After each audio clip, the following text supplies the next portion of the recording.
salaamaaleykum mbokk yi yéen ñi teew fi nag ñu ngi nuyuwaat ñëpp di rafetlu tamit jotaay bi di nuyu suñu papa ji nga xamante ne nii tey moom la ñu fekk si fi nga xamante moom mooy ci pël ga muy suñu papa Mamadou Aladji Diallo waa Give One ñoom itam déplacé wu seen njiit nag ci bopp bi nekk nag monsieur Ba ñu ngi koy nuyuwaale bu baax di nuyu jotaay ji. mbokk yi fi teew yëpp ñu ngi leen di nuyu tey nag waxtaan gi lenn kese la moom mooy ay jotaayu ñaax la waaye itam jotaay la boo xamante ne nii dañ ci waxtaan waaye itam nag gën a leeral yenn point yi léegi nii ci kanam nag xam naa rek bu ñu avancé tuuti nañ jox nag monsieur Ba bi nga xamante ne ni moom moo jiite mbooloo mi muy waa Give One mu andi ci ay kaddu nuyoo waaye itam ay kaddu leeral tey ci lu waral bés bi jotaay ji ni tey jox soxna Khadija moom itam nag mu andi ay leeral ci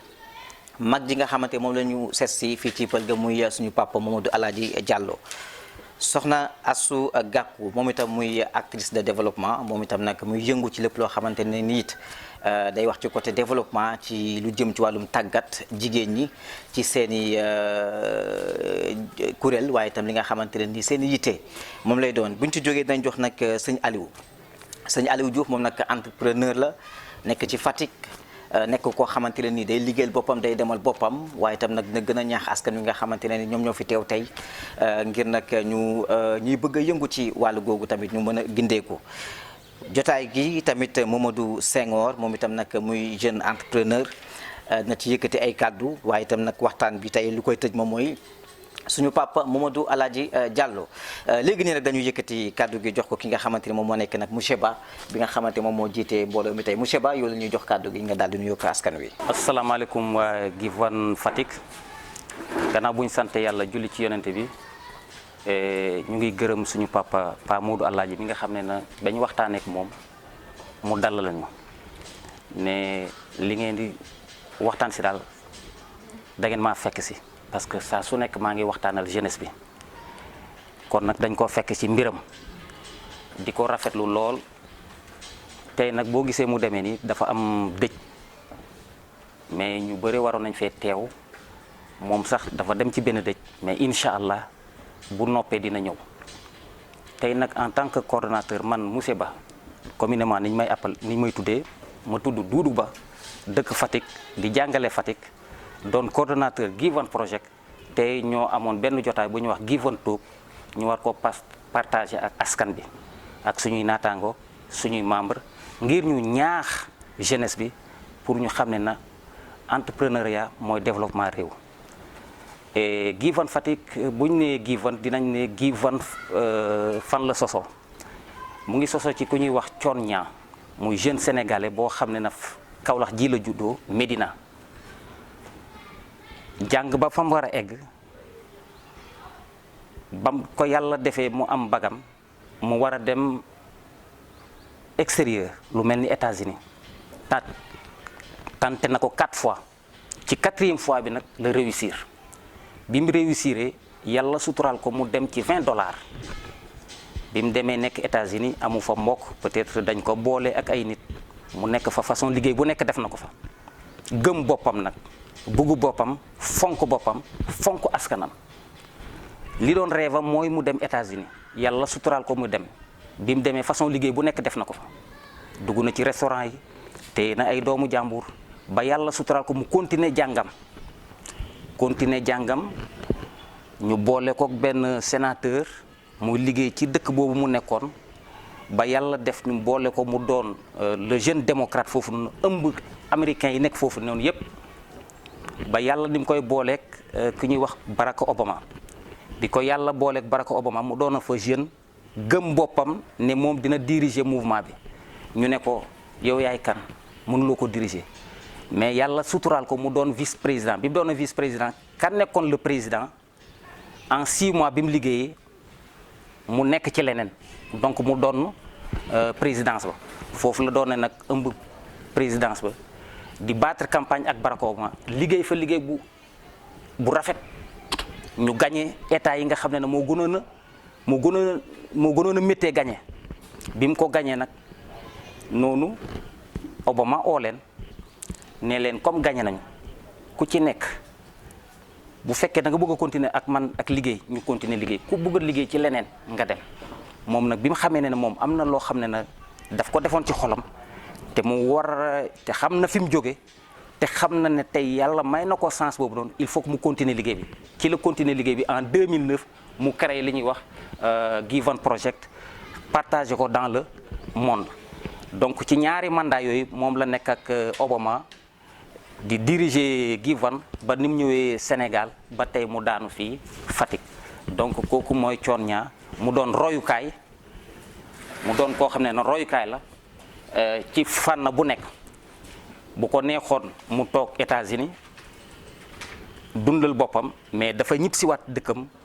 pour jàppale askan bi jàppale jeunesse bi xam ne Afrique Sénégal jeunesse bi rek moo ko mën a jeunesse bi rek moo ko mën a suqali kon ci tànk yooyu la ñu nekk mu egg si Fatick ñun tamit ñu war a mànkoo liggéey rek xaaruñ ci xaalis xaaruñ ci dara c'est système de bénévolat la système américain la donc lépp ñoo koy liggéeyal suñu bopp te lépp dinañu fekk si yaatul nag pour la formation des jeunes repérer des jeunes leaders les encadrer les former loolu mooy mission Give One egsi na Fatick ñu bugg koo yaatal nag ànd ak jeunesse su Fatick bi yëpp yaatal ko talent yi nga xam ne doomu Fatick yëpp am nañ ko ñu génne ko bokk liggéey pour encadrer suñu jeunesse encadrer suñuy femmes yi pour ñu am seen autonomie financière donc ci gàttal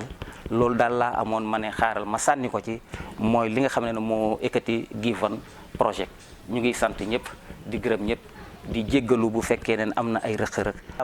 monsieur Ba merci beaucoup yaakaar naa nag leeral yi leer na lool comme ni nga ko waxee rek loolu yëpp moom mooy tekki ne Give One Project Fatick ñoom nag ñi ngi fi ngir nag xool ndaw ñi waaye tam nag waa Give One ñoom itam ñuy xeex ci lépp loo xamante ne ni mu ngi jëm ci wàllum chômage tamit parce que wax nañ fi nag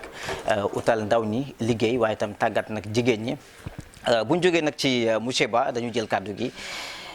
jox ko soxna Khadija nag moom moo ñuy jàngatal li nga xamante ne ni moom moo di góor gu baax bi nga xamante moom lañu fekk si tey fii ci pël ga muy suñu papa Mamadou Aladji Diallo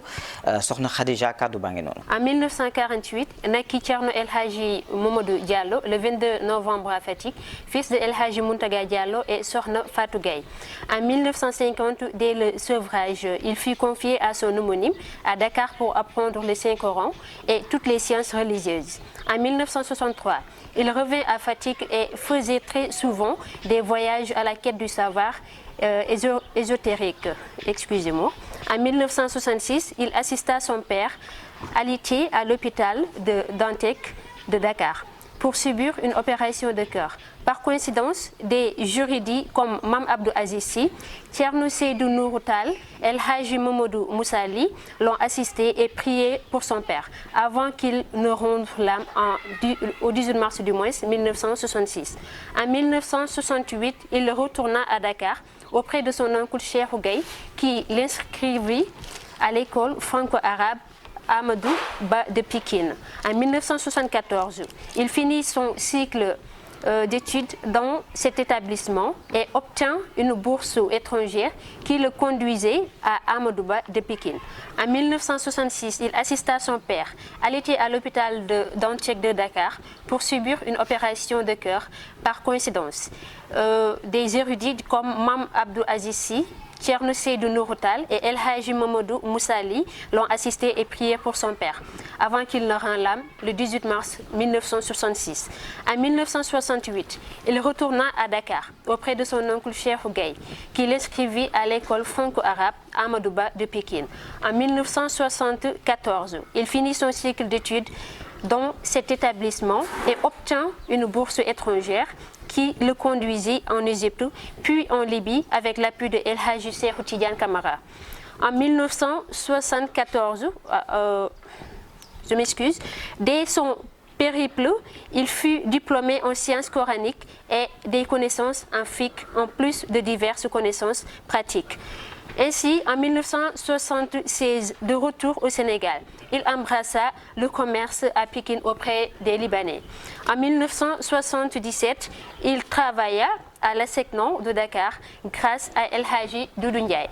En 1998, il quitta ASECNA et retourna à Kaolack où il se consacra uniquement aux études pratiques, culturelles. En tant qu'imam, il dirigeait les prières et les mosquées, à la mosquée du moins du quartier de Casaville, située en plein cœur de Kaolack. Nous sommes toujours là pour vous présenter la biographie de El Hadji Mamadou Muntaga, qui en 2000, il rentra définitivement à Fatick pour poursuivre l'œuvre gigantesque de son défunt père. En 2007, il convertit à l'islam. Il convertit du moins à l'islam beaucoup de Sénégalais, chrétiens et de Blancs venus d'ailleurs, et cela plusieurs mariages mixtes. En 2009, il construisit une grande mosquée à Pelgue grâce à ses pêches fouillées durant les prières de vendredi et des fêtes religieuses. Un vrai pédagogue et éducateur qui ne hasarde pas ses sermons sont d'actualité accrue et récurrente. Grâce à son leadership, son humilité innée, sa générosité hors pair et son plaidoyer auprès des fidèles religieux islamiques les plus vulnérables, sa demeure ne dépend plus jamais. Son école coranique pour hommes et femmes, jeunes et adultes, que sépare une stricte sunna, connaît une fréquentation assidue et religieuse à tous les âges, rangs et ordres. En perspective, Thierno Mamadou El Hadji Muntaga Diallo travaille sur la création d'un grand institut islamique moderne où les enfants pourront allier études et formation professionnelle, agriculture, élevage, menuiserie, mécanique, informatique, etc. Tout son vœu est de voir ce projet se réaliser dans les plus brefs délais. Le marabout Thierno Muntaga El Hadji Diallo célèbre chaque année le deuxième samedi du mois de mai, sauf en cas de force majeure, le gamou dédié au prophète, paix et salut sur lui. Cette nuit du prophète revêt une dimension internationale car les fidèles viennent de partout pour commémorer avec la population de Fatick les moments de recueillement, de dévotion ardue à Seydina Mohamed sallallahu alayhi wa sallam, sa famille et ses compagnons, et d'adoration fervente à Dieu, Mère et l'univers et ordonnateur du monde. C'était tout pour une brève présentation de notre invité d'aujourd'hui qui est El Hadji Mamadou Muntaga Diallo, qui est aussi le grand marabout ainsi que l'imam ratif du mosquée de Fatick. Merci beaucoup. Et voilà, merci Sokhna Khadija, merci pour cette présentation. Certainement, c'est avec vos mots que nous allons remettre la parole à Madame Assou Gakou. Assou Gakou, yow la ñu jox tey kàddu gi nga waxtaan ak mbooloo mi nga xamante ne ni ñu ngi fi teew moom nag day yëngu ci lépp loo xamante ne ni mi ngi wax ci côté développement. wax tamit ci côté tàggat muy jigéen ñi ci ay produits yu bari certainement na ci andi ay leeral léegi nii. asalaamaaleykum mbooloo mi maa ngi bég ci di leen nuyu kenn ku ci nekk ci turam ak santam comme niñ ko xamee ñun ñëpp rek dañu ñëw ci kër goo xamante ne suñu kër la ñun ñëpp ki ñu dalal fii di suñu kilifa Pa Modou Alaaji Diallo Muntaga Diallo la tudd waaye ñun Pa Modou Alaaji Diallo lañ koy woowee donc mu nekk suñu kilifa goo xam ne référence la ci réew mi référence la ci Fatick référence la ci ñun ñi nga xam ne ñun ñoo tombé jamonoom donc duñ ko mën a ñàkk a beral nuyoo waaye duñ ko ñàkk a mën a bége également boo dégloo li Khadija wax léegi ci moom wax dëgg yàlla da ngay xam ne ñun ñoo war a sant yàlla ñun ñi nga xam ne yàlla may nañu kilifa diine gu mel ni moom. donc bu loolu weesoo may ñëwaat di présenté wu comme ni ko Bekaay waxee Aïssatou Gakou laa tudd ñu gën ma xam ci Astou Gakou actrice de développement comme ni mu ko waxee entrepreneur comme ni mu ko waxee artisane comme ni mu ko waxee mais aussi maîtresse par compétence ci domaine yu bari. comme ni mu ko waxee rek ndax développement dafa yaatu boo xam ne am na fu muy tàmbalee mais amul fu muy yem da ngay béy sa waar rek ba mottali sa mission ñeneen ñi continuer defe naa ne loolu mooy développement mais ñun ñi nga xam ne dañuy wax ay actrices de développement lan mooy suñuy mission suñu mission mooy sax dàkk ci di améliorer les conditions de vie des populations. Amélioration conditions de vie des populations nag ci biir population am na tranche d'âge yu bari yu ko composé mag ñi ci lañu bokk jigéen ñi ca lañ nekk ndaw ñi ca lañ nekk troisième âge ñu ngi ci même bébé yi nga xam ne ay tout tànk lañ dañu bokk ci ñi nga xam ne ñun suñu cible lañ puisque en développement dañu wax ne boo demee ci gox localité bu mu mën a doon na nga jàng localité bi nga xam seeni réalité su ko defee yow li nga nar a indi bu dëppoowee ak loolu mën nga am chance nga réussir sa mission waaye nee nañ bu boobaa bul xeeb sax liir bi nga xam ne day doog a judd waaye bul xeeb màgget bi nga xam ne moom moo gën a âgé te nekk ci gox ba parce que ñooñu ñëpp da nga leen di soxla kon bu ma tënkee loolu ma wax ci développement mooy dafa soxla ñëpp bu développement jotee maanaam amul religion amul tarixa amul parti politique amul xeet amul waaso li am mooy yéen ñi nga xam ne yéen la yàlla nattoo ngeen bokk gox bi yéen ñëpp a war a ànd ci xel ak xalaat ak engagement ak lépp loo xamante ne ay pexe la yu ñuy lal yu positif yu jëm ci askan wi ci biir loolu nag ñu ràññee ci sama liggéey lu mel ni transformation parce que xëj na li may def domaine yi may def bari na xëj na secteurs yi bari nañ comme ni mu ko waxee ndax dañuy def éducation financière mooy jàppale jigéen ñi ba ku ci am dërëm nga mën a fexe ba won ko dërëm boobu nan la koy ëlbatee ba suba mu mën a wax ne million bii ci dërëm bi ma amoon démb laa ko jëlee loolu bokk na ñun ci suñu liggéey mais dañuy def tamit éducation environnementale lan la ñuy dégg ci éducation environnementale mooy suñu jawwu ji nan la ñuy def ba aar ko mais lépp mboolem loo xam ne daal dafa nekk ci suñu jawwu ji nan lañ koy exploiter ba mu am jeexital bu positif ñun ci suñu dundin donc ñu indi ci ay fànn yu bari dinañ ci indi fourneau jàmbaar dinañ def la gestion des pollutions ak yeneen ak mbalit mi nga xam ne sax daf ñu sonal te loolu yëpp ñàkk xam ak ñàkk yenn expérience yi moo ñu indi coono yooyu parce que mbalit dañu ne c'est de l'ordure mais naka la ñuy xam ne naka fan la ñuy toll ba xam ne c'est de l'ordure mooy bu ñu duggee ba ci biir ba def ko ñun muy suñu liggéey ba def ko ñun muy suñu yëngu-yëngu donc bi may mujjee mooy éducation alimentaire boo xoolee table bii li ci ne daanaka lépp mu ngi jóge ci gàncax loolu mooy éducation alimentaire bi ñu indi li jiitu ci éducation alimentaire bi mooy nan la ñuy def ba consommer local naka la ñuy def ba consommer local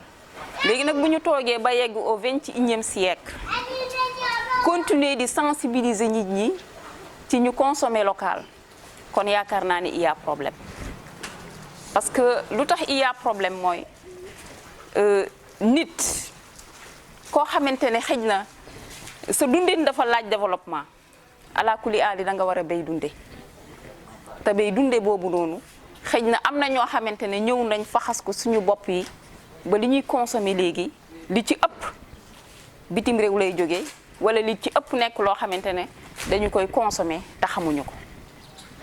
donc loolu moo wind ñun suñu éducation alimentaire ci beneen fànn bi mooy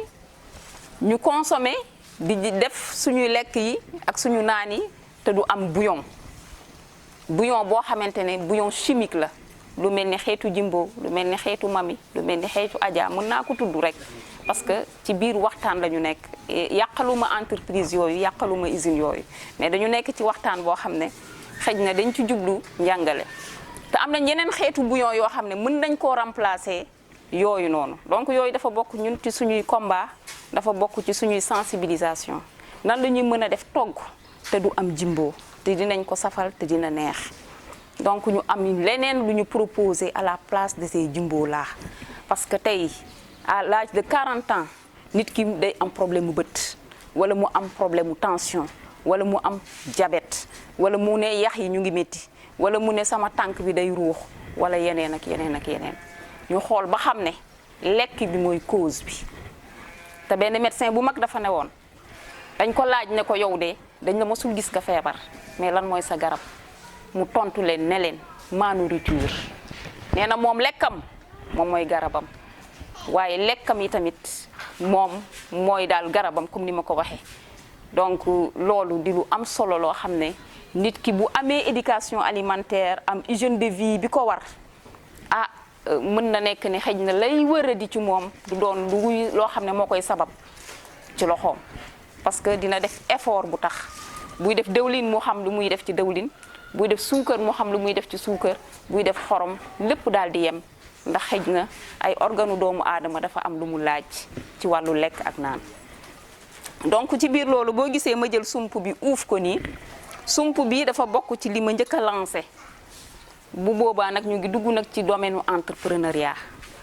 nga nekk di entreprendre yan avantage nga ci mën a am ak yan ñooy yi nga xamante ne mooy force yi parce que bi ma defee sama formation en 2008 produit bañ ci gënoon neex mooy sump bi après ma fixé wu ci sump bi topp sump bi ah ba am ci prix ba sump bi sirop bi sama journal dem ba Japon kon xëj na comme dem na ba Japon ba ñu bind ko ci journaux yi am ñu koy waxtaane ay kilifa yu mag mën naa wax ne xëj na wër na àddina bi donc ma yaatal indi yeneen produits yi également te sump bi boo ko gëstoo xam nañ ne laxatif la ki seere léegi jox ko sump day daal di lâché biiram mën a daw am na góor ñu bari ñoo xam ne seen biir buy métti dañuy ñëw laaj ma ndax am nga sump gis naa benn médecin bu nekkoon ci télé di wax ne ñi am goitre am seen kii dafa nekk en rupture mais nañu jël sump à la place de loolu donc am na ñeneen ñi nga xam ne seen ay hypertendu lañ seen tension dafay yéeg ba jéggi dayo mais bu ñu jëlee sump bi 2 jours day réguler donc ak yeneen xeetu ferñeent yoo xamante ne ñu ngi ci sax yoo xam ne ñun xamuñu ko te sump bi boo demee ci àll bi nag yi ñoo koy lekk kon loolu bu fekkee da nga nekk une personne boo xam ne benn nit boo xam ne da nga bëgg entreprendre parce que entrepreneuriat da nga koy bëgg d'abord mu nekk sa passion mu nekk sa motivation nga am courage yu def ko parce que dafa nekk loo xamante ne ba tey ñun tollooguñu fi ñu war a toll pour que entrepreneuriat ci biir Sénégal mën a jël place bi mu war a jël donc il faut nga am courage bi mooy di nga am jom ci li ngay def mais di nga am ngor également parce que lim lay may ci xaalis du lu bari mais nag di nga ci régler ay problèmes yoo xam ne yow da ngay sant yàlla parce que di nga ci faj nit ñi di nga ci jox nit ñi ñu lekk di nga ci faj say soxla boo amee ngor mën na la yor donc liggéeyu transformation mën nañ wax ni liggéey bu am barke la donc boo xoolee am na huile bi mooy dëwlin bi tamit mën nañ ko jëfandikoo ci fànn yu bari xam naa caméraman boo paree da ngay ramasser table bi pour que ñeneen ñi mun ko gis donc loolu moo taxoon parce que boo xoolee table bi am na jus de sump am na jus de gingembre am na jus de tamarin yooyu ñoo nekk ci table bi mais am na madd am na citron am na leneen ak leneen am na ay poudre yu nekk foofu ay poudre yoo xam ne ci bisaab la jóge am na ay épices yoo xam ne plante médicinale la ak suñu laaj bi ñu xam ak xorompole bi ñu xam ak yeneen te gis ngeen période du Covid bi ñuy conseiller nit ñi ñuy lekk laaj bouillon des maam daal la ñu wax bouillon des maam nag bu ñu gëstoo rek suñu àll bii lu ñu ci mën a faj mu ngi fi ñun xam nañ dëggantaan li ñuy feebar mais nag comme ñun tamit dañu nekk ci ay dëkk yu ñu coloniser am na yoo xam ne duñ ko sax wax dañ koy dund rek te gérer ko mais li gën a wóor mooy comme boo feebaree boo demee hôpital yaay jëndal sa bopp garab yaay jëndal sa bopp ticket yaral sa bopp ci li ngay lekk ak li ngay naan donc loolu mooy li nga xamante ne tey moom la ñu indi woon mais aussi di gën a ñaax jeunesse bi parce que souvent su ma déggee problème mu emploi dem ba yegg jël benn ampleur bi man daf may jaaxal xam nga tax mu may jaaxal boo gëstoo ci sa wet nga am loo war a mun a def loo xam ne bu dee dërëm sax dina la ko may mais nag boo amee complexe liggéey dara di nga fa yàgg a toog di ñaxtu te man dama defee ne suñu jeunesse bi ba tey loolu dafa des ci ñoom ñun nag xëj na yàlla dogal na dañu nekk famille boo xam ne da ngay juddu liggéey parce que man sama entreprise su ngeen xoolee étiquette yi Diago ak Yacine ñoo ci ne Diago moo jur sama yaay Yacine moo jur sama papa donc ñoom ñoo lay tàggat ci liggéey nga màggaale ak moom mais tey xëj na li xew mooy jël ay école yoo xam ne da ngay fay 60 000 par weer wala nga fay ay millions par at mais vraiment boo ci defee ñaari at ñetti at ruiné nga sa waa famille kon boo paree te amoo liggéey effectivement dana métti mais man dama jàpp ni liggéey jafewut parce que ñun entrepreneur dañu ne toute chose amul lu nit mënul exploiter ba mu doon opportunité ci moom donc ñun ci loolu la ñu nekk moo tax ñun ñuy jéggalu bu baax parce que amuñu jot li tax amuñu jot mooy saa yu ñu xëyee am nañu lu ñu war a mën a def lu ëpp ay téeméeru produit ngi nii yoo xam ne dañ koy defar fii mais ñi lay jege si du doon ay Fatick est-ce que dégg ngeen ñi lay jege si du doon ay ndawu Fatick ci yeneen dëkk la ñuy jóge ñëw jege pour am xam-xam parce que poudre yooyu noonu ak huile yi man sama xale yi nekk Sokone ñoom ñoo koy produire donc nit ki pour mu am emploi engagement am lay doon décision am lay doon état am na ci part de responsabilité mais bu ndaw la mais nit ki mooy décider mu réussir point faible yi nag bu ñu ko xoolee dinañ la sous-estimer ci commencement bi comme man dañ naan moom Thérèse Faye la doon àndal de te Thérèse léegi xaw ma lan la kii moom direct kii ñoom biram mook ñoom biram Faye fii ci UGTL moom ñoom la doon àndal de moom sax Marème Faye Sall nii la ko doon woo man lan mooy sama yoon ci loolu parce que vraiment aussi lan mooy sama yoon ci loolu daal parce que ñooñu ku nekk ak sa yoon ku nekk ak sa li la yàlla jox te man dañ ma mosoon jël comme femme modèle en 2015 sama benn xarit bu taxoon ci man jox ma sax formation muy Mamour Seck ma di ko ñaanal yàlla may ko aljanay firdawsi ma ne ko lan moo tax ñu bàyyi fi jigéen ñi jàng te tànn ma man mu ne ma dafa am loo mën a créer ba def ko dafa am loo xam dafa am loo mën te ñi ngay wax ay diplôme la ñu yor mais ñu mënuñu la génneel dara lu concret teg ko ci table bi kon nag sant yàlla kon bu ko defee ñu continuer di ñaax jigéen ñi mais ñu continuer di ñaax jeunesse bi aussi ci ne emploi am na ñoom ñoo bëggul xëj na emploi bi fi ne man mënuma comprendre sax benn groupe juriste boo xam ne jàngi ngeen ba pare mais wàcc leen sur le terrain entreprise yi mel ni Asugaku am na yoo xamante ne bu ngeen fa demee ñu créer leen salaire parce que liggéey bi ngeen leen di indi service bi ngeen leen di indi ñoo xam nañ ne dañ ko war a fay boo ci sensibiliser 10 entreprises mais doo am salaire en attendant que leneen di ñëw mais bu fekkee ne coow li dafa bari ñu jël lépp xam ko état coow li day gën a bari rek parce que état xam nañ ne dañuy manœuvrer mais am na lu ñu mënu quand même donc ci wàllu emploi jeunesse monsieur Ba ci côté boobu laa doon ñaaxee jeunesse bi ak jigéen ñi aussi ñuy wax ne tamit boo demee ba sori ci lool di nga am succès ci biir entrepreneuriat parce que mooy avantage yi mais aussi di nga am crédibilité laa wax te di nga am succès donc point faible yi moom defe naa ne wax naa ko mooy ba tey consommer local bi dafa des parce que dem ci butiku naar bi jënd coins bi nga xam ne xamoo nuñ ko defaree moo lay gënal nga dem ci Asugaku ne ko defaral ma ay jus yoo xam ne sama mbooloo bi dinañ ko naan ci xew bi donc yooyu yëpp ay question de mentalité la ay question de comportement la yoo xam ne échange yu mel nii dana tax ñu def ci ay jéego même bu ñu éradiqué wul yëpp dinañ ci def ay jéego loolu foofu lay tëje di sant monsieur Ba ak di ko gërëm ci courage am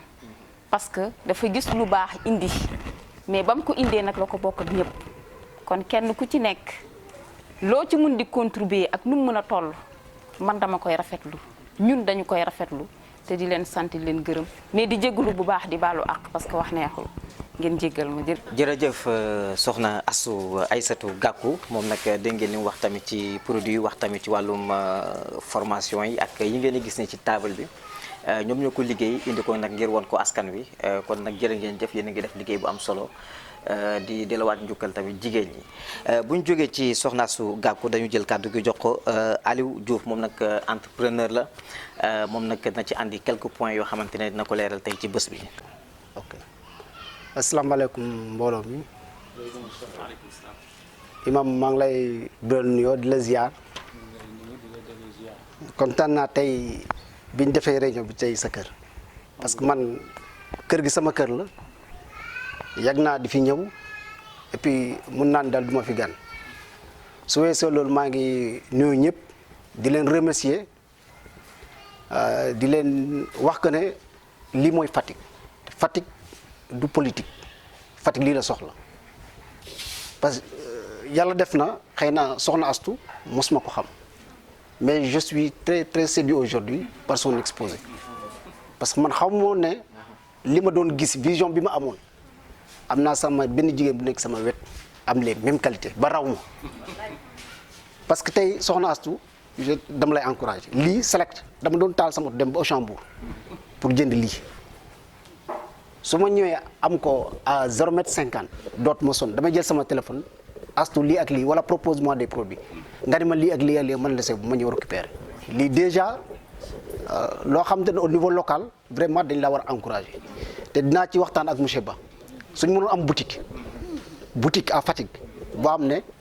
dañ fay exposer ces produits là vraiment loolu moo ñu gënal voilà te ça vraiment man je suis prêt à vous accompagner sur ça amuma dara nag mais ça boo taxawoon ne lii ak laa vraiment dinaa ci taxaw su weesoo loolu man xëy na ñu bëri am na ñu ma xam am na ñu ma xamul moi je suis sama origine Fatick la mais mon côté paternel c'est Njambur Sine mais sama village d'origine c'est Waxal Jàpp j'ai ma famille maternelle à Diakhao daanoon liggéey Dakar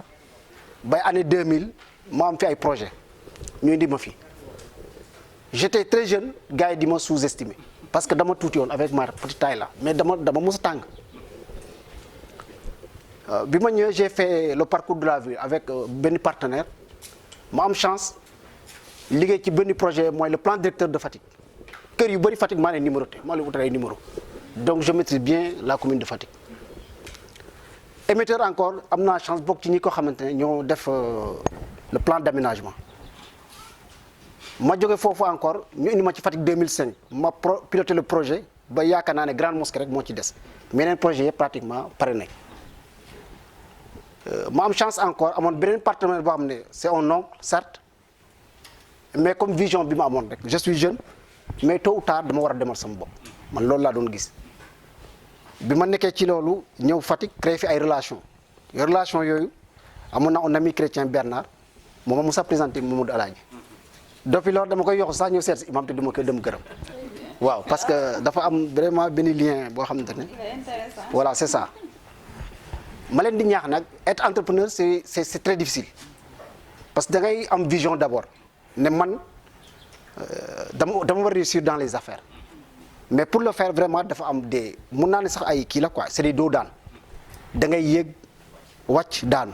jógaat te surtout man dans mon domaine c'est le BTP sama njàng soriwu ci nag vraiment je n'ai fait qu'une formation de 8 mois mais Dieu a fait que j'ai fait 20 ans dans le BTP ci 20 ans yooyu nag encore je me suis formé nekk sama kër dem Dakar inscrit dans des écoles di def la formation en ligne ba la def na j'ai mon diplôme en architecture def na ingénieur te yëpp à distance la Dieu a fait encore ma gëm sama bopp nekk Fatick toog ne que je vois que ma ville là les gens se construisent très mal j'ai des idées damay def conception de plan damay def béton armé en même temps damay def ay business plan sur beaucoup de domaines te yooyu yëpp c'est des trucs yoo xam ne vraiment c'est la formation en ligne loolu su weesoo dafa am benn 5 clés yu ma bëggoon joxe pour être jeune entrepreneur il faut avoir d'abord la vision am passion man lii laa bëgg nga gëm ko tu te bases sur ça pour atteindre tes objectifs beneen point bi mooy que nga am un plan solide mooy que ne par exemple soo ciblé benn affaire mais wala benn partenaire nga moi naka laa mën a def ba convaincre kii wala kii naka laa mën a def ba projet bi mu am ma jéem a naxanteeg moom ba mu réaliser que suivant ses idées à travers yow ci li nga jàng. Troisième point bi mu nga am un réseau professionnel mooy nga am des partenaires yi mooy y a deux façons ci man li may wax partenaire mooy par exemple les religieux te parce du ñàkk les religieux tey Fatick su métti woon ba métti dans mes activités mën naa ñëw ci imam ne ko imam ñaanal ma parce que temps yi ça ne marche pas. ma am problème avec un partenaire boo xam ne dafa nekk Fatick ñu am litige au lieu ñuy dem police wala gendarmerie damay daw ñëw ci imam man nag j'ai des problèmes parce que j'ai un gars boo xam ne dama doon liggéey ak moom mais mésentente dafa am suñu diggante intervenir moo tax il faut nga am moom des partenaires. loolu su weesoo encore di nga am benn link avec par exemple les banques yeneen entrepreneurs yi pour jàng ci ñoom soo soxla ay matériels ñu aal la yu mel noonu. Quatrième point bi il faut nga am détermination li ngay def nga gëm ko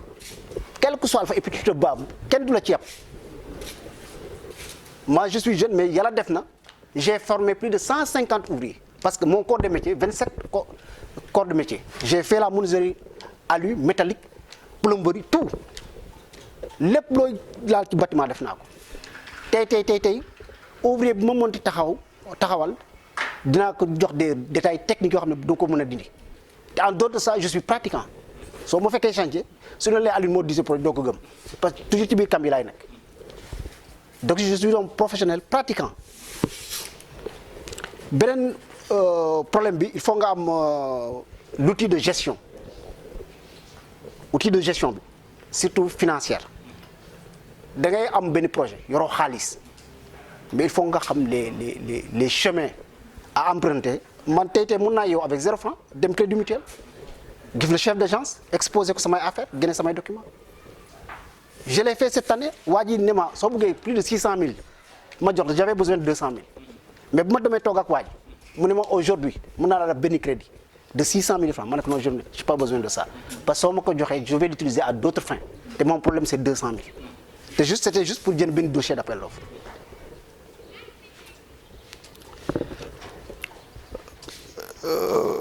Beneen point bi je pense c'était la gestion financière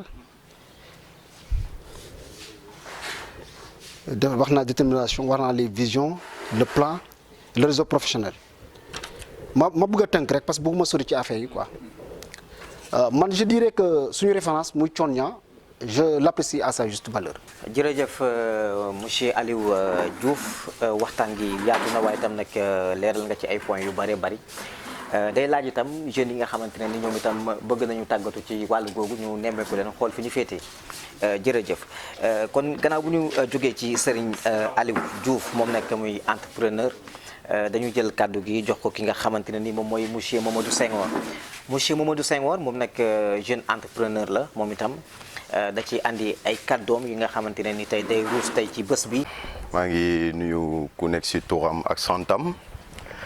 di nuyu particulièrement suñu imam di rafetlu aussi initiative bi nga xam ne monsieur Ba jël na ko avec son groupe Give One Project qui est vraiment une initiative à saluer et en amont aussi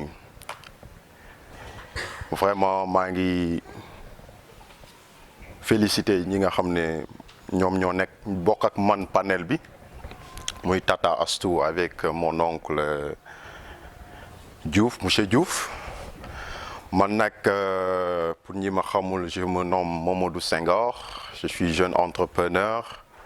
je suis coach en développement personnel formateur en entrepreneuriat leadership et tout ce qui est communication et lii nag je pense que c'est pas la première fois ndaje yi donc dafa nekk loo xam ne dama ko miin donc monsieur Ba bu ma ko yégalee aussi ça a été un grand plaisir pour moi de venir assister parce que vraiment lii nekk na loo xam ne man sama jëmmu bopp dama koy yàgg a promouvoir au niveau de Fatick j'ai organisé pas mal de formations au niveau du CEDEPS en partenariat avec le CEDEPS former les jeunes en entrepreneuriat en tout ce qui est communication gestion de projet également donc pour mën a gën a gaawal wax ji rek di jégalu aussi ci tardement bi parce que bureau laa jógee rek jóge Ñaaxar donc maa ngi jégalu ci tardement bi fekkewuma exposé bi mais am na lu ma ci jot a dégg par rapport ak vraiment li nga xam ne moom mooy les bienfaits des produits locaux mu nekk aussi loo xam ne ñun en tant que panafricaniste dañ koy promouvoir muy produire local et consommer local parce que je suis aussi acteur de développement. Je suis dans la citoyenneté et le panafricanisme. J'étais dans la politique, j'ai fait la politique comme ñëpp nekkoon naa sur le terrain politique mbëkkante na ak ñoom xamante na ak ñoom on se connaît mais du coup j'ai fait un pas en arrière pour revoir la situation du pays. Donc gis naa ne le Sénégal n'a pas un problème d'État mais on a un problème de citoyenneté, on a un problème de civisme. Donc yii nii yëpp c'est un problème de civisme, c'est un problème de citoyenneté. Pourquoi? Parce que citoyenneté d'abord c'est ki doon citoyen da nga war a xam say droit xam say devoir xam sa rôle te ci xam sa rôle boobu noonu moo lay permettre nga mën a entreprendre parce que j'ai fait un constat pour le Sénégal sànq Tata Astou wax na ko par rapport aux jeunes xamuñ lan mooy rôle lu État xamuñ lan mooy seen rôle en tant que citoyen. Le rôle de l'État n'est pas de donner des emplois. Le rôle de l'État, c'est assurer le développement économique. Le développement économique, mooy lan mooy fexe nit ñi nekk dans de bonnes conditions nit ñi satisfaire li nga xam ne moom mooy leurs premières nécessités mooy faju njàng mi circuler ak oto yi defar ay tali loolu mooy rôle lu État. lu tax ñu ne leen fonction publique ñooñu ñooy les agents de l'État pour assurer li nga xam ne moom mooy chez différents volets là ñi nekk santé ñi nekk éducation. Ce qu'on peut pas concevoir mooy un jeune boo xam ne jàng na ba am master dans une spécialité dem à l'université jàng ba am master daal di wëññeeku ñib si toog di naan cayn ne état bi liggéeyul. Ce n'est pas l'État, c'est vous-même. yow sa jëm bopp yaa liggéeyul. État investir loolu yëpp ci yow nga wëññeeku bëgg a toog aussi di xaar dara ci État. Je pense que jamono jooju État moo war a xaar dara ci yow mooy lan li nga jàng pendant tout ce cursus nga exploiter ko dem def ay expérience sur le terrain et mettre quelque chose en place daal di koy fay impôt. Nous, en tant que citoyens et société civile, notre rôle est d'assurer la croissance économique. Et qui dit croissance économique va se référer à la création d'entreprises. Et qui dit création d'entreprises, on parle de création de richesses. Et création de richesses, c'est création d'emplois. Parce que pour faire créer des richesses, il faut créer de l'emploi. Et quand on parle de création d'emplois, on parle de création de revenus. Il y a augmentation de l'épargne. Il y a une augmentation de la consommation, il y a une augmentation des recettes fiscales. C'est à travers ces recettes fiscales que l'État assure le développement économique. Ñun ñoo war a financer État. Ñun ñoo war a financer État. Maanaam État fan lay amee xaalis ci Tata Astou ci li mu créé nii di fay impôt mbaa muy fay taxe ci loolu lay amee xaalis pour mun a defar ay hôpital jàpp fay enseignants yi. Mais loolu buñ ko joxul État lu muy def day dem abi a xaalis moo tax ñu leen di wax hausse de la dette. Pourquoi on nous dit que les pays africains sont endettés? Pourquoi? Parce que il y a cette cumulation de la dette. Donc loolu aussi il faut ñu xamal ko la jeunesse d'abord xamal leen lan mooy rôle État ak lan mooy seen rôle. Pourquoi, par exemple, si je prends le cas des États-Unis d'Amérique, pourquoi Tchonia bi nga xam ne dem na Amérique yàgg fa dund ak ñoom am seen idéologie ñëw Sénégal xam ne idéologie boobu mooy l'idéal mu wëñeeku si ñëw Sénégal pour imposer ñu idéologie boobu parce que moom mooy defar dëkk. Parce que en Amérique même xale bi am 5 ans lu ñuy def ci boppam mooy cette expression, qu'est-ce que je dois faire pour les États-Unis? Bu ñu yeewoo cette phrase les motive à entreprendre. Qu'est-ce que je dois faire pour Fatick? Qu'est-ce que toi, tu dois faire réellement pour ton quartier? Mais les Sénégalais, comment ils pensent? Lan la diw mën a def ci man mbaa lan la nit ñi mën a def ci man pour ma mën a avancer yaa ngi xool déjà présent noo manipuler diw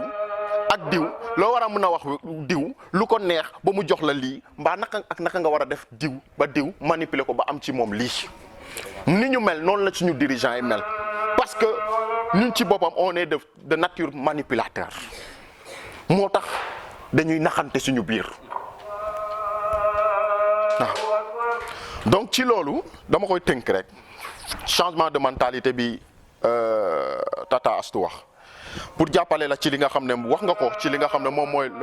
la consommation bio ci li nga xam ne wax nga ko aussi par rapport ak li nga xam ne moom mooy comment le dire les bouillons là ñuy consommer donc mu am solo parce que par rapport avec mes recherches première pharmacie bu ñu njëkk a installé au Sénégal c'était en Saint-Louis lañ ko njëkk a installé pharmacie bi à l'époque def na une année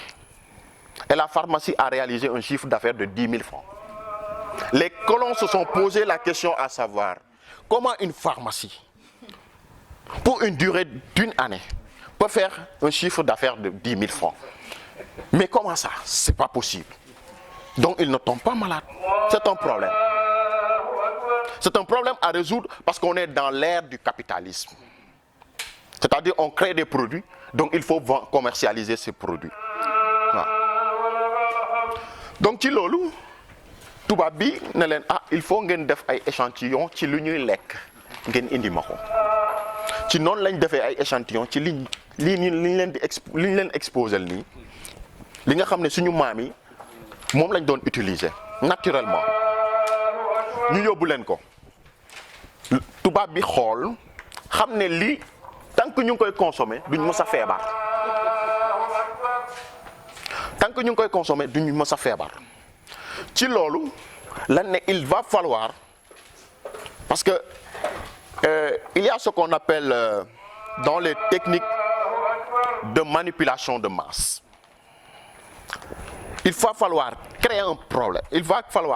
problème et apporter une solution ci loolu la ñu apporter comme problème les bouillons là ñu créer Jimbo jaarale ko sur la classe bourgeoise mooy li nga xam ne moom mooy les patrons les richards ñu jàllale publicité bi comme la publicité est quelque chose vraiment ki boo xam ne day influencer askan te toujours il est manipulateur ñu jël ko jaarale ko ci li nga xam ne moom mooy les richards jamono yooyu maanaam suñu ministres yi mbaa ñi nga xam ne ñoo newoon gouverneur jamono yooyu ñu jaarale ko fa télé yi woone ko commencé publicité bi jàll léegi nit ñi commencé gis ne magie Jimbo maintenant gis nañ la ñu am alal voilà c'est un produit given c'est-à-dire c'est un produit pour les richards pour pouvoir s'identifier dans une classe à une autre à un niveau social bi ñu gisee loolu lañ commencé mais pourquoi les richards di consommer ñun Jimbo ñun duñ ko consommer léegi pauvres yi commencé di consommer Jimbo aussi di jéem a yéeg niveau boo gisee benn nit jënd Jimbo nga ne kii moom nekkatul pauvre de mu ngi dugg ci riche donc publicité bi di jàll donc boo lekkee Jimbo li muy def day attaquer li nga xam ne day rey say anticorps pour ñi nga xam ne jàng nañ SVT waaw sa système immunitaire bi day bëgg di wàññeeku maanaam quand il y a un microbe quand il y a une maladie là sa organisme du ko mun a xeex parce que day wàññi sa force day wàññi sa système immunitaire donc ci loolu nag ci lañ commencé maladie yi di ñëw ñu indi magie indi mami indi ami indi ñu Adja soxna léegi mu ñëw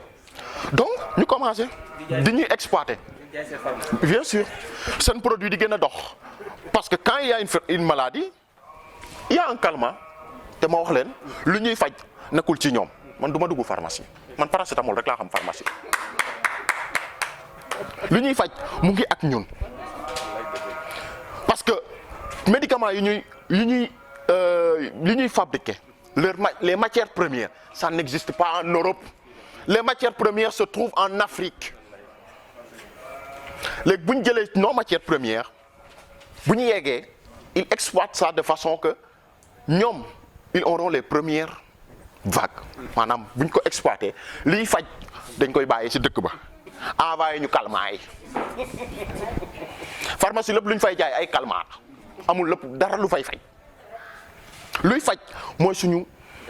ñuy garab yi di xooj di naan di def infusion.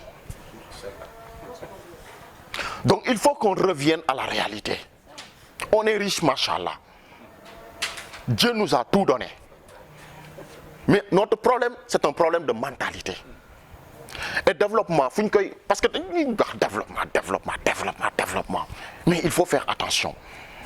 Développement du defar tali. Développement du defar école. Au préalable développement, fan la defar xel yi. Changement de mentalité. Nit xel la d'abord. Lu tax yàlla fonkuñu xel. Pourquoi on est différent des animaux? Xel. Et parfois damay jommi su ma gisee koo xam ne dafa xeeb boppam. Nit warul di xeeb boppam. Nit warul bañ boppam. Nit dafa war a gëm boppam. Parce que je ne peux pas comprendre yàlla sañ océan bindal la asamaan ne la li ci li ma bind yëpp te da ngay jàkkaarloo ko yooyu yéemu mu ne la ci li ma bind yëpp yow nit ki yow laa gën a fonk yow nga mën di xeeb sa bopp te nag te exceptionnel te unique nit dafa war a jàppe boppam quelqu'un d'exceptionnel quelqu'un d'unique. Vous et moi munoo di wax ba ñu doon benn munuñ doon benn parce que yàlla lim la may moom la ma xañ. Chacun a ses potentiels, chacun a ses qualités. Te nit pour mu avancer dans la vie, il va falloir qu'il prenne le temps d'étudier sa personne.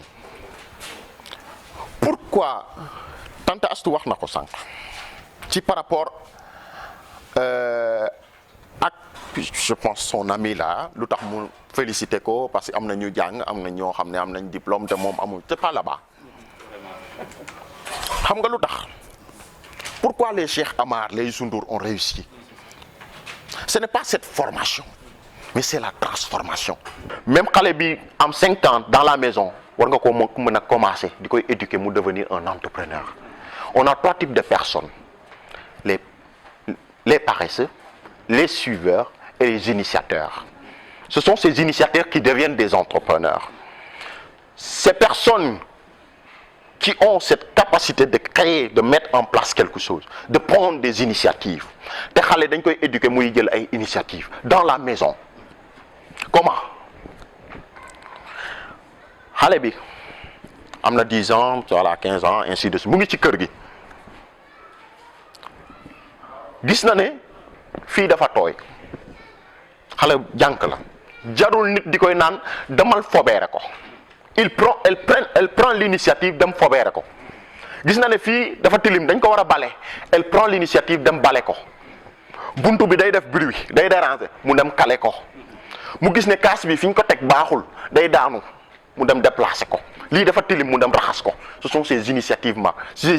là mooy def ci moom ndaw boo xam ne dina mën a jël en main sa vie. Une vie on le prend en main. Il y a 2 choses: vivre et subir la vie. Vivre et subir la vie, ça fait 2. Subir la vie mooy vivre comme ça lu am baax na mbaa nga naan yàlla baax na naan yàlla baax na. C'est ça subir la vie. Yàlla baax na waaw toog fi ngay toog ne yàlla baax na. C'est ça subir la vie. Mais nit ki par rapport war na mën a am ay objectifs ne dans mois bii nii lii ak lii war naa ko réaliser. Dans 2 ans war naa doon lii ak lii ak lii. Dans 5 ans je dois avoir ça et ça et ça. Une vie on le planifie. Une vie on l'organise. Je prends le sigle POC: planifier, organiser, coordonner et contrôler. Une vie on le planifie. waaw sa demain suba tey war nga xam li ngay def suba. Am ñoo xam dañuy xëy xamuñ sax lu ñu war a def amuñ emploi du temps dañuy vagabonder rek comme des oiseaux waaw ils ne font que flâner. Te loolu nekkul loo xam ne boo bëggee doon entrepreneur warul nekk ci yow. Autre chose bu ma jëmee ci esprit d'initiative boobu damay ñëw ci li nga xam ne moom mooy objet d'étude bi. Parce que quand on parle d'entrepreneur, on parle d'entreprendre. Entreprendre quelque chose. Et pour entreprendre quelque chose, il faut un projet. Et quand il y a un projet, il faut li nga xam ne moom mooy plan d'action. Lan ak lan laa war a def lii bu ma ko defee lan moo war a ñëw lii bu jàllee lan ak lan laa war a tàmbali. Action 1, action 2, voilà mu am li nga xam ne moom mooy une coordination waaw donc boo paree ci loolu détermination ak engagement ak volonté jeunes yi yëpp koo fi laaj mun na la am naa projet jeune boo laaj mun na booy am naa projet oui am naa ko financement la amul ñoom ñëpp am nañ projet te boo leen laajee lan mooy sa projet mooy fi ñu toog ci koñ bi gis nañ un monsieur Diouf tijji na fële un Wari ba un Orange Money gis nañ nit ñi di dugg di génn yaakaar nañ ne monsieur Diouf mu ngi aleel bul weex taal ne un projet léegi naa tijji Orange Money foog ma tijji Orange Money day dox donc projet monsieur Diouf bi nee na mooy projet ndax mu ngi dox donc mooy suiveur ils ne font que suivre ils n'ont pas cet esprit d'initiative ils n'ont pas cet esprit de développement waaw donc buñ jàllee ci loolu damay ñëw ci li nga xam ne moom mooy l'aspect financier wax nga ko sànq nit ki d'abord ngëm-ngëm d'abord da nga ko war a am ci li ngay def projet da ngay am ngëm-ngëm ci li ngay def ba pare gëm ne lii war naa mun a accomplir lii door a xalaat wàllum xaalis gis nga dem nañ ba en un moment l'argent est devenu un roi nit sans que vous avez souligné le mot passionné nit waroo di dugg ci dara xaalis jiital la mais vision nga war a am ci li ngay def fan nga ko bëgg fan nga bëgg mu yegg d'abord vision bi nga door a xalaat parce que tout ça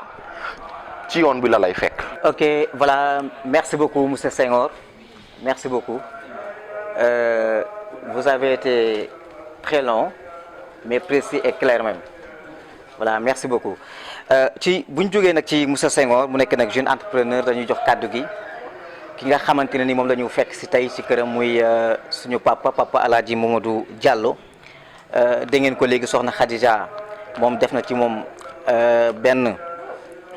jàngat goo xamante ne ni départ am ak fi mu toll tey léegi nii moom la ñu jox ay kàddu ñàkkul nag mu am ay kàddu ñaax yoo xamante ne dina ko jëmale ci jeunesse bi ñàkkul tamit na am ay kàddu yoo xamante ne dina ko gën a ñaax askan wi surtout ma waa Give One project Fatick monsieur Ba lii dama ci gën a ñaax ñu koy gën a lawal ci biir Fatick parce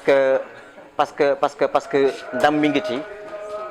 je pense bien que monsieur Senghor am na benn kii bu mu suñu léegi moom mooy jeunes yi dañu war a génn seen zone de confort et je pense bien que ñi def communication xam nañ loolu noonu di oser fekk si li nga xamante ni moom mooy suñu bëgg-bëgg kon léegi dañu jox kàddu gi suñu papa Modou Alaaji Diallo mu jox ñu ay kàddu ndénkaane. أعوذ بالله من الشيطان الرجيم بسم الله الرحمن الرحيم الحمد لله رب العالمين اللهم صل على محمد النبي الأمي وعلى آله وصحبه وسلم تسليما السلام عليكم ورحمة الله تعالى وبركاته bokki jullit yi ñu ngi leen di nuyu di leen ziyaara di leen wàcce seen wàccuwaay di ñaan yàlla subhanahu wa taala li tax ñu bokk fi daje yal na ci yàlla def teraanga def ci sutura te mu ànd ak barke di leen nuyu ci seen wàccuwaay kenn ku nekk ci turam ak santam kenn ku nekk ci maqaamam ak darajaam ak liggéeyam ak pas-pasam ak amam lépp ñu ngi leen di ci ziar di leen ci ndokkeel di ñaan yàlla li tax ñu daje fi yal na ko yàlla barkeel ba liñ ci seenu ci yiw yàlla ñu ko yàlla defal yaa rabbi ci barke faataatu kitaab bi ñu ngi sant yàlla bu baax ci li nga xamante ne bi jot nañ ko fekk ci lenn ci ay orateur yi ñu fi jot a fekk alhamdulilah rabbil alamina dégg nañu ñoom ñëpp seen intervention ki ma jot a fekk mu doon wax mooy soxna Astou Gakou mu nekk producteur boo xamante ne bi ci wàllu transformation produits alimentaires yi nga xamante ne bi moom la suñu maam yi doon dund kooku li may jëkk a wax ci moom dafa am loo xamante ne bi ñun ñëpp buñ ko dundee danañu sant yàlla kon waxuma la sibiru sax waaye Covid bi sax du fi am ndax suñu maam yi lan lañ daan dundee mooy li nga xam ne moom la fi exposé sump daqaar bisaab ci wàllu lekk ñu ngi daan lekk laaxu bisaab laaxu soow bu am diwtiir laaxu soow bu ñàkk xorom laaxu soow bu ñàkk suukar te liñ daan safe seen laax yooyu moo di soow daqaar lañ daan jàmb def ko soow ñu jàmb buy def ko soow du am suukar dégg nga ñu jël am na benn produit boo xam ne xëy na waxuñ ko ci xëy na dafa amul fii pour ñu jot ko muy diwriij dañ ko daan jëfandikoo ci lan lañ daan gën a lekk mu neex leen liñ daan wax mbaxalu gerte ci séeréer am na luñ daan wax mbéjégel luñ daan dunde la ci dund yooyu nag ay transformation la woon yoo xamante ne bi ci wàllu li nga xam mooy dund doomu aadama di dundal cëru doomu aadama di rey micro yi nga xam ne ñoo nekk ci biir doomu aadama dañu amoon kattan bu ko ci gis jamono buy dund ba léegi da ngay def dafa am kattan ndax lii la daan dundee laax lañ daan dundee laaxu sànqal laaxu bisaab ñu di ko wax ngurbaan daf daan am ngurbaan bu am tamaate ak bu amul tamaate ñu daan dundee mbaxalu gerte bi am tàmbajang ak bi amul tàmbajang ak li nga xamante ne bii mooy cere nag am na mbuum buñ ci daan njëkk defar amatul léegi daan nañ def mbuumu caxat parce que caxat dafay faj caxat dafay dindi microbe ci doomu aadama caxat dafay day tax doo am benn gàllankooru pulmonaire ak yooyu yëpp doo ko ci am asma du la yomb sibiru du la yomb ci mbuumu caxat ñu daan ci teg aussi encore mbuum bi ñu daan wax mbuumu nduur lan lañ ko daan def ñoom dañ ko daan sàjj ba baxal ko segg ko ba mu set tuur ndox bu njëkk bi ñaari ndox ñetteel bi ñu soog ko togg te buñ ko toggee it lan lañ ci daan def gerte lañ ci daan def nettatu ak keccax lii lañ ci daan def du ko paase togg ko ba mu ñor mu nekk benn pat ñu teg ko ci kaw cere ji di boole cere ji ak pat bi nga xam ne ñi du ñeex boo xam ne bu tasaaroo la parce que alimentation boobu dafa nekk loo xamante ne bi dafa am ay ferñeent yu muy def ci biir doomu aadama te it benn feebar du la yomb doo tayal te it amul dara loo xamante ne bi ci wàllu cër yi loo xam ne dana ko wàññi dara daf ko yokk gën ko suuxat loo taxoon suñu maam yi amoon kattan da nga daan desal cere boo xëyee suba balaa ngaa def dara cere jooju ngay xëy ndékkee ko mu daal di rey lépp loo xamante ne bi ay sànn sa biir yaram dundal say sidit defal yax yi ba mu baax a baax nga am cawarte te doo gaaw a xiif boole ci di da nga am wér gu yaram ñaareel suñu papa yi lan lañ daan añee laaxu soow boo xamante ne bi buy bi la ñu jàmb def ci suukar tuuti lekk ko wala mu nekk soow boo xamante ne bi dafa am niw nga xam ne soowu nag la dañ koy fende ba mu am niw ñu jël niw boobu di ko taa boobu dañ ci daan dindi dax lañ ci daan di dax bi di ko dajale ba mu nekk diw ñor loolu yëpp ci lañ ko daan defee parce que dafa nekkoon loo xam ne dafa daan indi wérgu yaram ci doomu aadama bon ñu jóge fa mbuumu nebedaay bu ñu xamoon li ci nekk wallahi barke Muhammad du ñu lekkati benn aliment lu may nebedaay man de nangu naa ne lii may wax ni gëm naa ko ku bëgg a mucc ci Covid bi de lekk nebedaay sa xool nebedaay di ko lekk ah dëbbal weeral mbuumu nebedaay ba mu wow nga dëbb ko wol ko ba mu mokk nga def ko sunguf saa yoo lekk def sa kanam nga seet def ko 1 mois nga seet rek lan nga am sa yaram parce que benn doo am microbe ah doo am microbe tension du la yomb diabète du la yomb biir bu métti du la yomb articulation yi dafay fonctionner comme il faut te ba noppi dana la may vision bu baax a baax loolu nebedaay yàlla mayee na ko ci bi ci gën a garaaw seetal te yàlla traité ko ñu ne ku ndox suuf jàpp ndox suuf ku mu mat dama dagg reenu nebedaay dangar reenu nebedaay nga yëy ko dangar bi wàcc na ci saa si amul benn problème ah sump bii ngay gis nii nga am sinusite nga amee ko nga dem ci tubaab ba sonn bul sonn xasal ci sump bi tuuti rek benn xas nga def ko ci benn bouteille Evian nga tëj ko mu fermé wu nga xëy suba teel ubbi ko vapeur boobu dugg sa biir bakkan benn yoon nga koy def ñaari nga tàggu sinusite ah mais lii moom ñu njëriñ ah diwu sump bi maa ngi bouteille litre fii sama néeg ci laax laa koy def ak cere wala ceeb lekk ba yàlla mi sama jàmm yaram xam nga lu may reere fonde xam nga lu may ndékkee cere lu may añee cere kii bi mu ñëwee ci suba fonde la ma fekk may naan bu ma xëyee lan laa mën a naan loo xam mën naa ko naan muy lu tàng mooy ataaya te maa koy xiimal sama bopp bu ma ci pare naa ci dañuy togg fii añ ma jël sama cere ak waas jël sama cere ak ndawal bu dee ndawal bi du am diwlin du am dara dañ koy baxal pompit soble lañ ci def ak poobar jeex na ma lekk jàmm sama jàmbur am naa jàmm bañ naa ko ba li ci des bariwuma ci programme sumpa ngi nii suba gu jot xale yi dañuy fort sump bi indi ma mooy mucc sump gi sama kër fii te lu ko gën a neex amul moom lay lekk ah li ci topp nebedaay tojal doom bi chaque jour xëyal lekk ñeenti doom nga lekk ko mën naa la may une semaine nga seet lu mu def sa yaram une semaine rek dafa remarque sa yaram lu la nebedaay boobu nga yëy lu mu la jox lan la ba pare nga ooma wax macha allah. kon nag ñu sante ko yàlla jaamoo ko yàlla lii ñu def nii ñu sante ko yàlla ci ñi ko monté ci laa bokk stade bu Kaolack bii ñi ko monté ci laa bokk Bamako ci ñi ko monté laa bokk macha allah. journalier wu def naa ko fanaan naa ci ay camion ci biti ngir daan sama doole muy taw parce que loolu laa gëmoon di ñaqal sama bopp mosuma tàllal loxo ndax li tax tey bu ma la tàllee loxo tey boo ma seeni ëllëg ne ci mais imaam a ngi ñëw quoi ne leen ko nekkuma fi mais ba njëriñ maa ngi dox sama diggante ak yow mbañeel te dara jaru ko fi dara jaru ko fi doono ke nu mu tëddati asu dama ko mos a sonal bi mu nekkee fii ci Babacar fii yii fa la ko commencé woon di liggéey dama ko daan fekk foofu di ko sonal naan ko variel defali lu mu liggéey ma ne ko indi ma xool ba xam ah man maa nekkoon laboratoire am lu mu jëkk a liggéey maa ko jëkk a testé dégg nga mu ne ma indi naa la kaani Dakar ak bisaab yëpp da ko doon def ah bâtiment bii nga gis nii Aliou mii ba ñu defee plan bu njëkk bi dafa ñëw ne ma noonu bu ñu ko defee nañ ko transformé ma ànd ak moom ci loolu mu nekk ci di indi matériel am di ci def parce que bi mu ñëwee Bernard boobu mu doon wax Bernard moo ma ko présenté ma ànd ak moom ci loolu may liggéey lii mu ne ma dinaa diriger loolu yëpp ay fer la ci def ciment la ci def béton la ci def ba école bii may këree nii temps yi passé la ma jox 2 tonnes de ciment ak suuf ne ma gaal mu àgg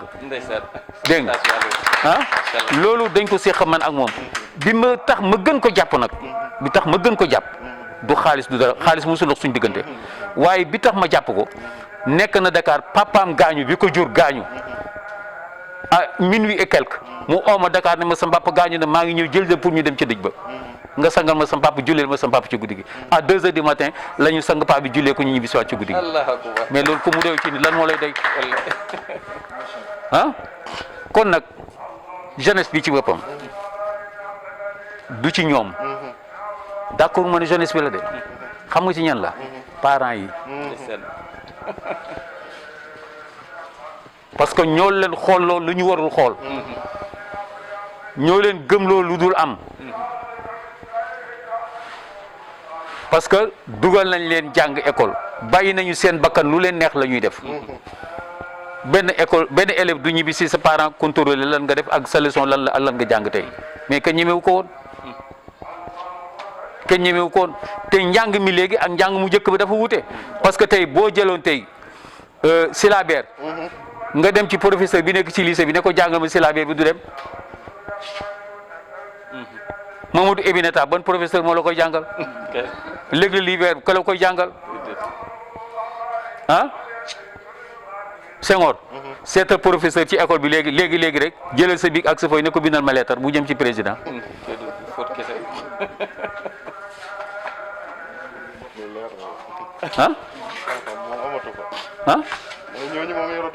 waaw kooku nag amul xam-xam nga ne na toog ci bureau nekkatu ko mais sunu waju dañ daan jàngi école ñëw ñu yóbbu ñu tool ñu béyi bu àll ba ñu ne dem leen daara daawu ñu may dara temps xale boo ko mayul temps rek mu jëriñ xale kenn du ko libéré dañu libéré xale yi ku ci dem ba 4e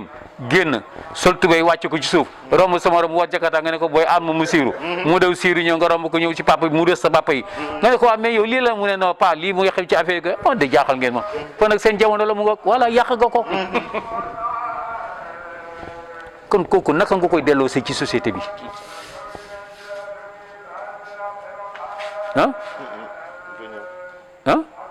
léegi lan mooy delloo ci xale yi ci société bi moo di patient moo ciy am bañ a jëfandikoo ñaar ci ñoom bu leen wax pratique ni théorie koo ci bëgg a jëfandikool oo ko ba mu ñëw déglu mentalité am déglu xelam lan la boo ko dégloo bu la waxee di nga xam kii fan lan mooy option lan la mën a réussir ëllëg boo ko defee rek xale bi dana jubbanteku te it boo koy def bu ko xas bu ko saaga bu ko def dara yar ko nga oo ko ba mu ñëw ñun mës nañu def benn affaire te ñëw ñu tere ñu tux cigarette am kenn ci ñun ñu ànd kooku di tox ndeke sam papa séen na ko ñun nañ gëstoo seen ko rek boobu temps tali bi fii amul tali coquillage moo fi amoon waaye jël coquillage bi kii bi su ko si du ko ci coquillage bi góor gi romb fay affaire ba ñibbi si waxuñu dara de ba benn bés pour yar ñu ci loolu mu togg lu ganaar ba mu neex mu invité ñun ñëpp ci biir néegam ñu toog biñ toogee ubbi ganaar gi mu ne acca nañ leen lekk ku nekk di lekk ba mu yàgg mu daal di yóotu benn kaani ne waaw léegi dama leen laaj kaani gi ndax mën nañ ko boole ak li ñu waaw kii kay kenn du ko boole affaire bi waaw mu ne man lu tax dama romboon ay xale bët ko démb ñu yor lu mel ni safara ñu def ko ci coquillage bi foofu léegi bu tàkkoon léegi naka la ñuy def ñu ne si mais kooku buñ ko xamoon sax dañ koy jàpp dañ koy dóor mu ne voilà comme que bu ngeen xam buñ ko jàppee buñ ko dóor bu leen ko defati. lan leçon de vie. mais seetal loolu mais seetal loolu bon jeunesse bi léegi dafa am lu ñu leen gëmloo comme li nga ne am na master am na licence dafa defee ne bu amee master rek waroo toog lu mooy climatisation siège bi du tourner nii karawaat bi fii mu wekk chemise bi fii di xool boo ne konko wii wala mu ne secrétaire bi salaamaaleykum alors mu réew ne am na ku la sedde bon faites l'entrée ñëw bon ça va qui est ton problème bon mu jël tourner alors jël benn bi ne bon ok j'ai entendu bon veuillez l'écouter mon réponse quoi bon merci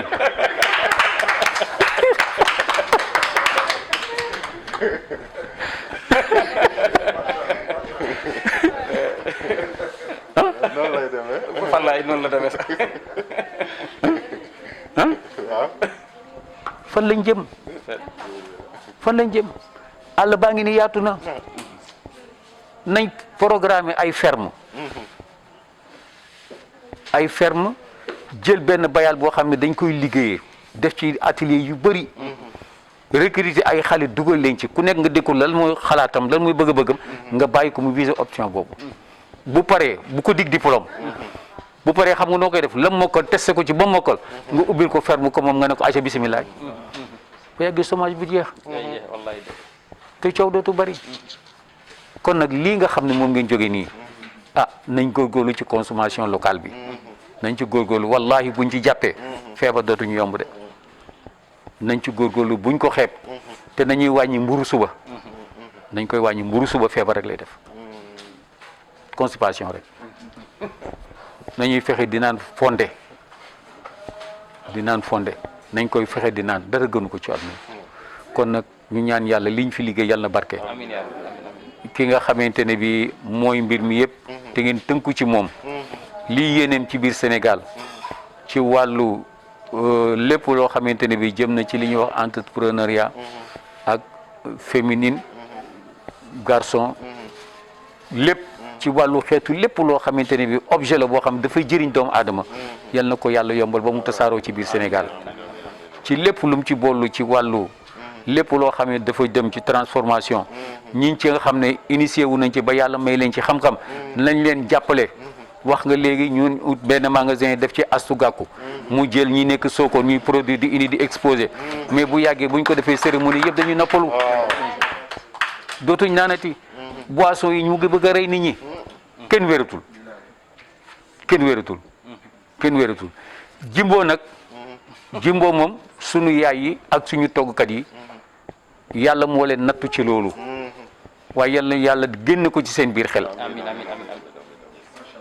États-Unis sama benn grand frère nekk na fa ñu ne benn kayitu Jimbo bu ñu ko rombee ci benn restaurant tu as 5 ans de prison 10 millions d'amende kayitu Jimbo ñu gis ko États-Unis rek. Mauritanie bi duñ ko lekk Mauritanie duñ ko lekk parce que lu tax kaay ma wax la Jimbo li nga wax ne tubaab yi la leen di jëriñ mu nga foofu ñun li ñuy lor la ñuy jox ñaar am na Jimbo dañu toog kër Ablaye ba bi maire bi gaañoo ñi jóge Mauritanie ñëw gis ñaari sikatu be yuy dox mu ne ko Ablaye mu ne ko ndax ñii sikati ba yàlla moom mu ne waaw mu ne ko am nga Jimbo mu ne ko waaw mu ne bu jënd ma bu ci nekk ñetti doom rek mu jënd bu ci nekk ñetti doom ñu xóoyal ko mu ne jàpp leen sikat yi ngeen indi ko bi ñu indee sikat yi mu xool leen Jimbo sikat bu nekk mu xool ko Jimbo bàyyi ko mu ne ko bàyyi ko ba heure bi suba mais bi mu ko bàyyi ba heure bi suba béy bi mënatul tëb mënatul tëb yéemu na ah mais mënatul tëb mu ne ko waa li mu ne ko nii rek la nag góor ñi dootuñu am doom jigéen ñi dootuñu am doom sang yëpp yàqu nañu fu ñu jëm mais loolu la problème rek dans les ménages mais loolu ko indi dara indi ko lool da ngay gis ku ne sëy naa 4 ans 5 ans mënoo ci am doom fekk Jimbo ba la moo la ko xañ kon nag nañu góorgóorlu ci loolu nañ ko moytu duñ ko gis nag waaye nañuy moytu rek nañuy moytu te boole ci nag garab yi nag buñ koy defee bu ñu def garab yi rek yàlla mën na def microbe yëpp dana deñ ah te ñu ñaan yàlla lii yal na ko yàlla jëme kanam yal na ci yàlla def sutura ñu ñaan it Covid bi fi nekk yal na ko yàlla génn ci réew mi yal na ko yàlla génn ci réew mi te liñ ci waxee ne nañ ko ci def dafa yomb porteel masque nga am jàmm raxasul sa loxo bu setee jeex na bu jeexee rek benn jafe-jafe amatu yi waaye lépp nag dañ ko delloo yàlla buñ delloo yàlla tàll loxo rek yàlla danañu dimbale waaw yàlla danañu dimbale